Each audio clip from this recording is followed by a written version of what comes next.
पहले तो क्या दिया है? हानुस। हानुस, हानुस कौन है? हानुस स्वयं है, स्वयं है, जो क्या है? एक कुफल साज है। कुफल साज, कुफल साज का मतलब ध्यान रखना, ताले बनाने वाला, ताले बनाने वाला सामान कुफल साज है, ताले बनाने का काम करता है। दूसरा कौन है? जो दूसरा दिया है कात्या। कात्या, कात्या, कात्या कौन है? हानुस, हानुस की क्या है? पत्नी। कात्या कौन है? हानुस की पत्नी। और तीसरा कौन है? पादरी। पादरी, ये पादरी कौन है? पादरी हानुस, हानुस का क्या है? बड़ा भाई। बड़ा भाई जो क्या है? चर्च, चर्च का क्या है?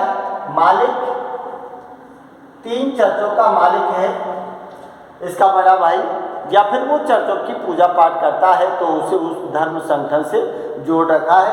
तो पादरी हानुस का बड़ा भाई है। इसके बाद में दिखाया है कौन है? एक दिया है एमिल। एमिल, एमिल कौन है? हानुस का दोस्त है, हानुस का दोस्त। एक कौन दिया है? जैकब। जैकब, जैकब कौन है? अरे जैकब एक काम की तलाश में निकला हुआ एक बंदा है, काम की तलाश में निकलता है तो वो किसको मिलता है? एमिल को। और ये जैकब, एमिल जो जैकब को लेकर कहाँ जाता है? हानुस के घर। तो फिर ये जैकब कौन है?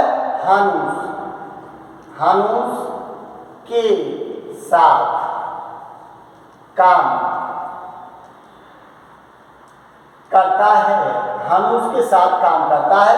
हानुस एमिल लेके आता है जैकब को, क्योंकि जैकब एक आवारा टाइप का आदमी लड़का है, लेकिन काम की तलाश में इधर उधर भटक रहा था। और यहाँ हानुस को ऐसे व्यक्ति की ज़रूरत थी जो उसको सामान वामान गिटाने में, करने में उसकी मदद कर सके। तो एमिल उसका दोस्त है हानुस का, एमिल उसको पकड़कर जैकब को लेकर यहाँ जाता है और कात्या और हानुस उसको यहाँ रख लेते हैं। और एक इसमें दिया है जो क्या है? बूढ़ा लोहार। बूढ़ा लोहार, ये बूढ़ा जो लोहार है ये कौन है? जो हानुस, जो हानुस की क्या करता है? हानुस की मदद, काम में मदद करता है। तो ये इसके अलावा और भी एक कौन है? जॉर्ज व्यापारी भी हैं, आपस में नाम आए हैं ऐसे।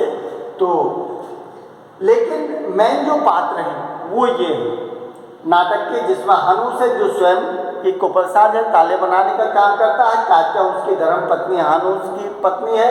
पादरी हानुस का बड़ा भाई है।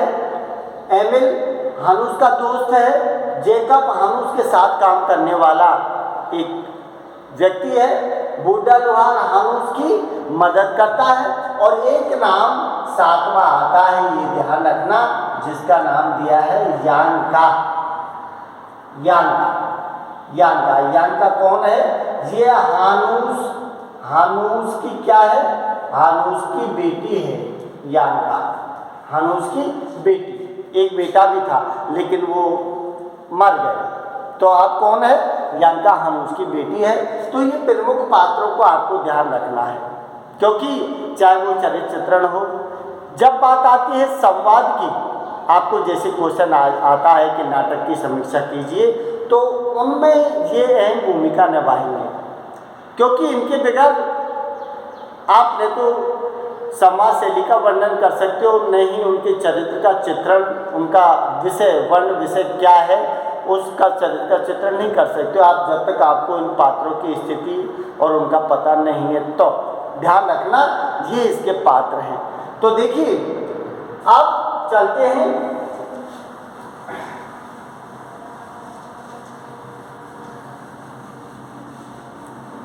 अब मैं बात करता हूँ आपसे कि देखिए क्या दिया है, हानुश नाटक की कथा वस्तु, हानुश नाटक की कथा वस्तु। अब ये कथा वस्तु जो है हानुश नाटक की, ये कथा वस्तु क्या है?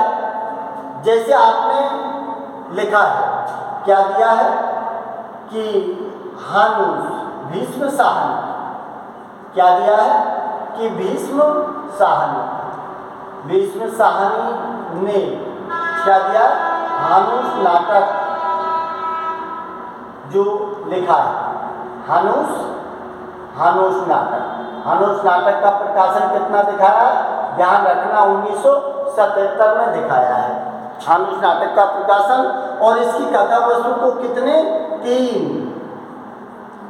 तीन भागों में बांटा है इसकी कथा वस्तु को, 3 भागों में।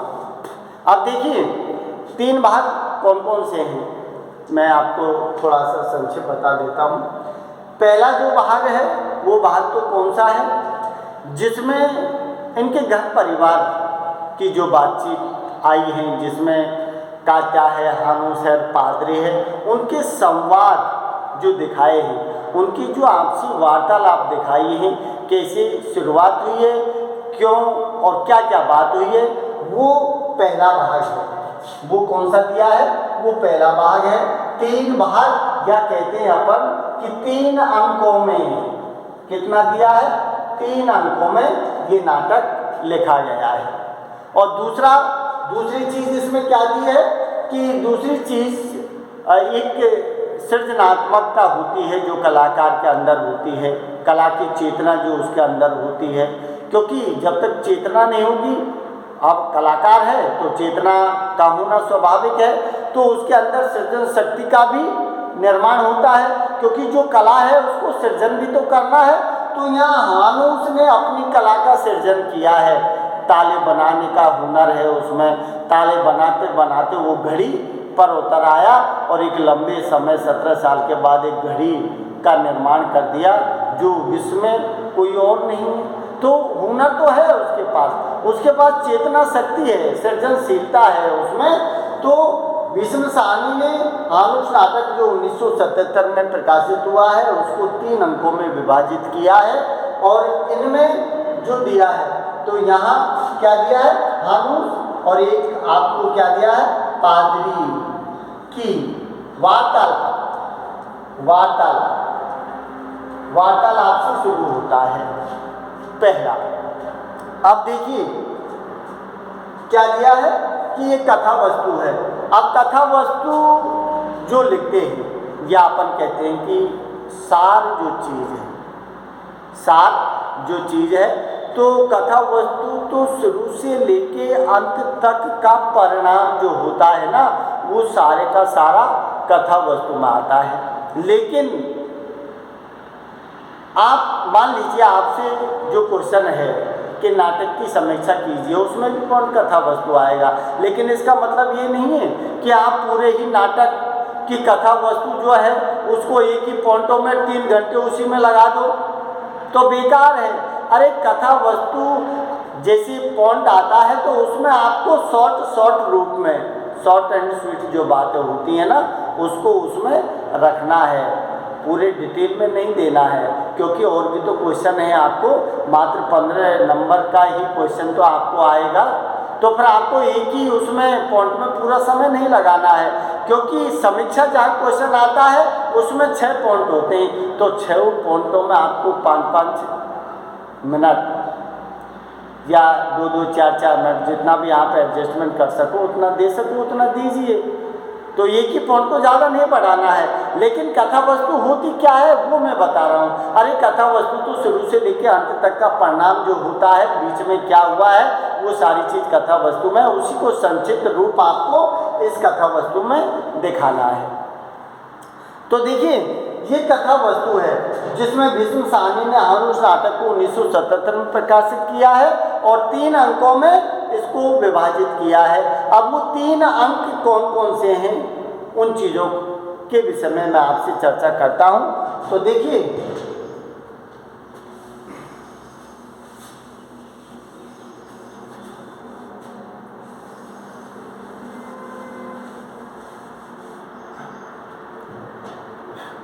तो देखिए पहला जो पॉइंट है आपका, जिसमें क्या दिया है, पादरी क्या दिया है, कात्या क्या दिया है, हानूस का क्या दिया है, संवाद बोलो या फिर उसको क्या बोलो, वार्तालाप। संवाद बोलो या वार्तालाप बोलो, ये पहला पॉइंट है आपका। जब आप इस कहानी, इस नाटक को क्या करोगे, कथा वस्तु के रूप में, तो देखिए यहाँ ध्यान रखना, यहाँ संवाद लिखा है। संवाद को क्या बोलते हैं अपन, वार्तालाप। क्या दिया है, वार्तालाप। अरे संवाद अकेला आदमी नहीं कर सकता, संवाद कब होगा, हमेशा दो व्यक्तियों के बीच संवाद होता है। तो यहाँ दो व्यक्ति, पादरी कात्या हो सकते हैं, कात्या हानूस हो सकते हैं, हानूस कात्या हो सकते हैं, हानूस पादरी हो सकते हैं। इसका मतलब कि इनका नंबरिंग करना पड़ेगा आपको, जो भी संवाद दिखाना है आपको उसका नंबरिंग करना पड़ेगा। तो आपने क्या है कि यहाँ लिख दिया आपने, कात्या लिख दिया, यहाँ क्या लिख दिया आपने, यहाँ पादरी लिख दिया, यहाँ क्या लिख दिया आपने, यहाँ हानूस लिख दिया, हानूस, और यहाँ क्या लिख दिया आपने, यहाँ आपने यांका लिख दिया। इसका मतलब कि ये आप जो भी बोलेंगे, एक चीज़ ध्यान रखना कि इनमें लिखना वही है, कात्या ने क्या कहा है, हानूस ने क्या कहा है, पादरी ने क्या कहा है, यांका ने क्या कहा है। तो इस तरह से जब उनका वर्णन होगा तो उनका क्या हो जाएगा, संवाद, उनका संवाद हो जाएगा। तो देखिए संवाद के रूप में थोड़ा सा दिया है, मैं आप जो पढ़ रहे हैं उनको पढ़ लेना, लेकिन मैं थोड़ा सा आपको बता देता हूँ कि क्या दिया है। अरे यहाँ से बात शुरुआत होती है, क्योंकि एक ही घर में रहते हैं, जिसमें हानूस भी रह रहा है, जिसमें कात्या भी रह रही है, जिसमें पादरी भी रह रहा है, जिसमें यांका भी, जिसमें जैकब भी रह रहा है, सारी चीज़ें एक साथ हैं। लेकिन बात यह है कि ये जो कौन है, हानूस जो है वो कुफर साज है, जो ताले बनाकर अपनी जीविका चलाता है, और ताले जो बनाने का काम करता है, जो ताले बनकर तैयार होते हैं ना, उनको कात्या कहाँ, बाजार में बेचती है, जब पैसे लाती है, जब घर का खर्चा चलता है। लेकिन बीच बीच में क्या है कि घड़ी वाली बात आ गई, ताले को काम छोड़ दिया, घड़ी बनाने लग गया। अब घड़ी बनाने जब लगा तो सीधी बात है कि आर्थिक तंगी जो थी उसकी हालत और खराब हो गई।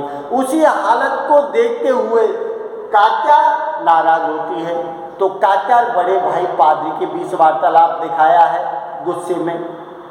इधर पादरी हानूस से भी कहता है कि बंद करो ये काम वाम, नहीं चाहिए घड़ी, कि ऐसा काम किस काम का जिससे तुम्हारे परिवार का खर्चा भी नहीं चल पाते, परिवार का भरण पोषण पालन करने में आप असमर्थ हो, कि बंद करो, क्योंकि मुझे कात्या ने ये बात बताई थी कि आप ताले बनाने का काम नहीं कर रहे हैं। तो यहाँ जिस तरह से दिया है कि देखिए, मैं थोड़ा सा पढ़ता हूँ, इसमें दिए हुए हैं, आप क्या दिया है कि कात्या, जो कात्या है वो क्या कहती है वो सुनिए आप लोग। पहले कात्या क्या कहती है कि मैंने आज तक आपके सामने कुछ नहीं बोला। किसके सामने? पादरी बड़ा भाई है इसका। तो कात्या कहती है कि मैंने आपके सामने आज तक कुछ नहीं बोला, लेकिन आज बोलूंगी, क्योंकि अब बोलने की जरूरत है। क्या दिया है? अब मैं मजबूर हो गई हूँ, इस तरह से घर नहीं चल सकता। अरे कात्या ये कहती है कि आज तक मैं आपके सामने नहीं बोली, लेकिन आज मैं मजबूर हूँ कि मैं आज बोलूँगी, क्योंकि जिस तरह से तुम्हारा भाई काम कर रहा है ना, कौन ताले बनाने का काम छोड़कर घड़ी की टुक टुक टुक टुक में लगा रहता है ना, इस तरह से घर का काम नहीं चलेगा। तो पादरी क्या कहता है? पादरी कहता है कि अब तुम बड़े अनादर और तिरस्कार के साथ अपने पति के बारे में बोलने लगी हो, क्योंकि पति के विषय हानूस में के विषय में बोला है कात्या ने। तो जो बड़ा भाई है पादरी, उसने क्या कहा है कि तुम्हारा पति है हानूस, इस तरह से नहीं बोलना चाहिए आपको। उनके क्या दिया है, अनादर और तिरस्कार के साथ पति के बारे में बोलने लगे हो, यह अच्छी बात नहीं है। ये हमारी जो संस्कृति है, समाज की जो स्त्री हैं वो पति के विषय में ऐसा नहीं बोलती हैं। तो फिर गुस्सा आता है उसको, और कात्या फिर बोलती है, क्या बोलती है कि हानूस के विषय में कहती है कि हानूस को मैं पति मानूं। तो क्या दिया है कि उसमें पति वाली कौन सी बात है, क्योंकि देखिए उसकी मजबूरी है, घर का खर्चा नहीं चल पा रहा है, उसका बेटा भी इसी आर्थिक तंगी के कारण, सर्दी में कपड़ा नहीं होने के कारण वो मर जाता है। तो बौखला जाती है कात्या, और वो कहती है कि आप पादरी से क्या बोलती है कि उसमें पति वाली कोई बात हो तो मैं उसकी इज्जत करूं। जो आदमी अपने परिवार का पेट पालन नहीं कर सकता, वो कोई पति कहलाने का हक नहीं मानता है। क्या दिया है कि उसकी इज्जत कौन औरत करेगी जो अपने घर का खर्चा नहीं चलाएगी। वो पति किसी काम का नहीं है, पहले ताले बना देता था जिससे परिवार का खर्चा चल जाता था, अब सारा वक्त घड़ी बनाने की धुन सवार होती है और उसी की टुक टुक में लगा रहता है। इस तरह क्या घर चल पाएंगे, बताओ मुझे। पादरी से वार्तालाप करती है कौन, कात्या। पादरी क्या कहता है कि जब कात्या बौखला जाती है तो पादरी उसको समझाने की ओर संकेत करता है और उससे कहता है कि जरा सोचो कात्या, अगर हानूस घड़ी बनाने में कामयाब हो गया, अगर मान लीजिए हानूस घड़ी बना रहा है और ईश्वर की कृपा हुई और वो कामयाब हो गया, तो देश में बनने वाली ये पहली घड़ी होगी। क्या होगी कि देश में बनने वाली ये पहली घड़ी होगी। कात्या पहले से ज़्यादा धुतकारने लगी हो, अब पहले इतना धुतकार नहीं करती थी तू तेरे पति के, लेकिन अब ज़्यादा धुतकारने लगी हो। इससे तो अच्छे भले आदमी का भी हौसला टूट जाएगा। अरे पादरी ये कहना चाहता है कि एक आदमी के पीछे, उसकी जिंदगी चलने के पीछे एक औरत की सबसे बड़ी भूमिका होती है, लेकिन आप हौसला बुलंद करने के बजाय आप क्या कर रही हो, उसको धुतकार रही हो, उसको ललकार रही हो। तो इस तरह तो किसी भी आदमी का हौसला टूट जाएगा। पादरी समझाता है किसको, कात्या को। तो देखिए कात्या क्या कहती है। हानूस जैसे पादरी कहता है कि घड़ी बनेगी, एक दिन देश की पहली घड़ी होगी और इसके लिए फिर राजा इसको इनाम देगा, तुम्हारे दिन पलट जाएंगे, इसलिए जो कर रहा है ना उसको करने दीजिए। तो कात्या क्या कहती है, हानूस से ये घड़ी बन सकेगी। अरे हानूस, तुम्हें उम्मीद है कि ये घड़ी बना देगा? कात्या व्यंग करती है किसके ऊपर, हानूस के ऊपर, कि हानूस ये घड़ी बना देगा, तुम्हें लगता है? अरे घड़ी कैसे बना देगा? क्या कहती है कात्या, न पढ़ा है न लिखा है न गुणा है। अरे न पढ़ा है न लिखा है न गुणा है, मामूली कुपल साज कभी घड़ा कभी घड़ी बना सकता है क्या? आप तो उसी की तरफदारी करोगे जो उसके बड़े भाई हो ना। अरे आप तो बड़े भाई हो उसकी बुराई क्यों सुनोगे? आपको लगता है कि घड़ी बना देगा? एक सामान्य कुपल साज कैसे घड़ी बना देगा? न पढ़ा है न लिखा है न गुणा है। तो व्यंग कसती है वो हानूस के ऊपर, और शरीर, क्योंकि उसके अंदर गुस्सा है कात्या को। अरे कात्या को गुस्सा होना स्वाभाविक है, जब उसके घर परिवार का खर्चा नहीं चल पाने के लिए जो पति की जिम्मेदारी है उसको चलाने में असमर्थ है, तो गुस्सा बौखला जाती है कात्या और उसके बड़े भाई को भी भाषण सुना देती है। और क्या कहती है कि सच पूछो तो आपने उसे बिगाड़ रखा है। सच पूछो, पादरी से कहती है कात्या कि सच पूछो तो आपने उसको बिगाड़ रखा है। क्यों बिगाड़ रखा है? उसका कारण क्या है? क्योंकि पादरी बड़े भाई ने घर की जो जमीन थी, मकान था ना, वो हानूस के नाम कर दिया था। इसलिए अब वो काम क्यों करेगा, क्योंकि ज़मीन घर उसका है, तो व्यंग कसती है उसके ऊपर। और क्या कहती है, पादरी कहता है कात्या घबराओ नहीं। क्या दिया है कि कात्या घबराओ नहीं, ये उसके लिए मुश्किल के दिन है। मैं मानता हूँ कि ये घड़ी जो निकल रही है, ये समय जो गुजर रहा है, ये तुम्हारा मुश्किल का समय है जो गुजर रहा है। अगर ये कामयाब हो गया तो तुम्हारी सब परेशानियां दूर हो जाएंगी। मान क्यों, क्योंकि अगर घड़ी बन गई, राजा ने उसको देख लिया, राजा खुश हो गया, तो तुम्हारे सारी जिंदगी के जो दुख कष्ट पीड़ा संकट है ना, सारे के सारे नष्ट हो जाएंगे। लेकिन पादरी को क्या पता था कि बेचारे के ऊपर क्या मुसीबत आनी है। अरे हर कोई कल्पना करता है तो अच्छी जिंदगी के विषय में ही करता है, बुरी के विषय में नहीं करता। लेकिन होता वही है जो किस्मत में लिखा होता है। क्या दिया है कि परेशानियां दूर हो जाएंगी महाराज, इसे माला माल कर देंगे, इसकी शोहरत दुनिया भर में फैलेगी। क्या ये छोटी सी बात है। इस तरह से पादरी कात्या को सांत्वना देता है कि दुनिया में नाम होगा, शोहरत होगी, दुनिया राजा इसको माला माल कर देंगे और दरबार में दरबारी का पद दे देंगे तो नाम होगा, तू घबराए मत।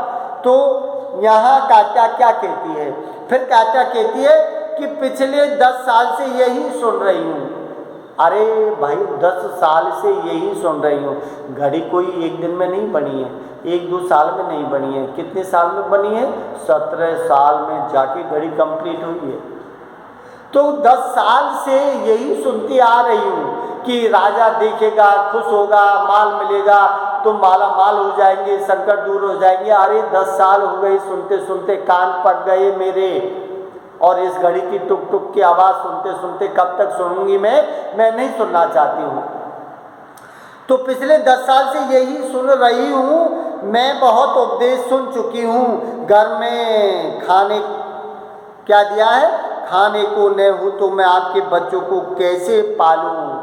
अरे आखिरी जो बात बताइए कि ठीक है वो घड़ी बनाता है, ताले बनाता है, कुछ भी बना, लेकिन घर में अगर 2 व्यक्ति की रोटी 2 जून की रोटी खाने के लिए दाने का अन्न या आटा भी नहीं है तो फिर मैं क्या करूं ऐसे जीवन का। तो क्या दिया है कि बच्चों को कैसे पालूं। मेरा बेटा सर्दी में ठिठुर कर मर गया था इस हानूस की वजह से। अरे सीधी बात है कि जो अपने बेटा बेटी घर परिवार को नहीं चला पाता वो उसको पति कहलाने का हक नहीं है। कात्या दूध काटती है, फटकारती है हानूस को भी और उसके बड़े भाई पादरी को भी। और क्या दिया है लास्ट में, हानूस कात्या क्या कहता है, हानूस कहता है कि कात्या गरीबी और आर्थिक तंगी स्थायी नहीं होते। ये तो बात ठीक बोली है हानूस ने कि क्या दिया है, गरीबी और आर्थिक तंगी। अरे समय है, अपन कहते हैं कि भाई समय का परिवर्तन है, कभी गरीबी कभी अमीरी।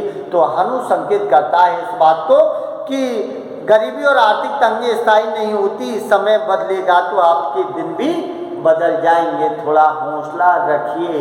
इस तरह से सांत्वना देता है हानूस। तो ये क्या हो गया, ये पादरी कात्या हानूस का संवाद हो गया, उनका वार्तालाप हो गया।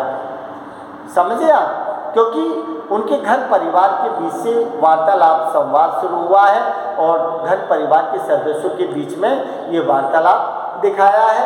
ये था पहले अंक की बात। ये सारी किस्में हैं, ये प्रथम अंक, ये किस्में दिखाई है, ये प्रथम अंक में दिखाई हैं, ये प्रथम अंक में है सारी चीजें। अब दूसरा जो अंक है, दूसरा जो अंक है वो क्या है, वो अंक है आपका कलाकार की सृजन शक्ति, कलाकार की सृजन शक्ति। और क्या दिया है, सृजन शक्ति और कला चेतना, कला चेतना, ये दूसरा पॉइंट है इसका। क्या दिया है, ये प्रथम अंक में दिखाया है और ये क्या है, ये दूसरा अंक है, ये दूसरा अंक है। ये दूसरा अंक है। तो दूसरा अंक में क्या दिया है कि कलाकार की सृजन शक्ति और कला चेतना।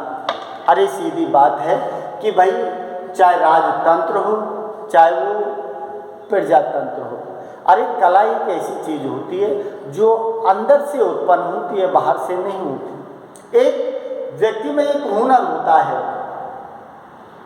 किसका? सृजन करने का। तो सृजन करने का हुनर अंदर से निकलता है, बाहर से नहीं निकलता। अरे अंदर से निकली हुई शक्ति जो है उसको न तो कोई राजतंत्र दबा सकता है और न कोई प्रजातंत्र दबा सकता है। उसके अंदर की शक्ति है, हुनर है, वो उसके बल पर वो काम करता है। तो यहाँ क्या दिखाया है? कलाकार की सृजन शक्ति। अरे हानुस की सृजन शक्ति की ओर इशारा किया है और उसकी कला चेतना की ओर इशारा किया है। अब इसमें दिया क्या है? अरे अभी मैंने आपको बताया कि कलाकार। अब इसमें कलाकार कौन है? इसमें कलाकार कौन है? अरे कलाकार यहाँ कौन है? हानुस। और हानुस ने अपनी सृजन शक्ति से क्या बनाया? पहले वो क्या बनाता था? ताले। और अब उसने क्या बनाई है? घड़ी। ये घड़ी अब उसने क्या बनाई है? घड़ी बनाई है। तो कलाकार की सृजन शक्ति और उसकी कला चेतना की ओर इशारा किया है। जो एक सामान्य कुशल साज ताले बनाकर अपनी जीविका उपार्जन करता है और अपने जीवन को चलाता है, लेकिन अपने अचानक पता नहीं उसके दिमाग में कैसे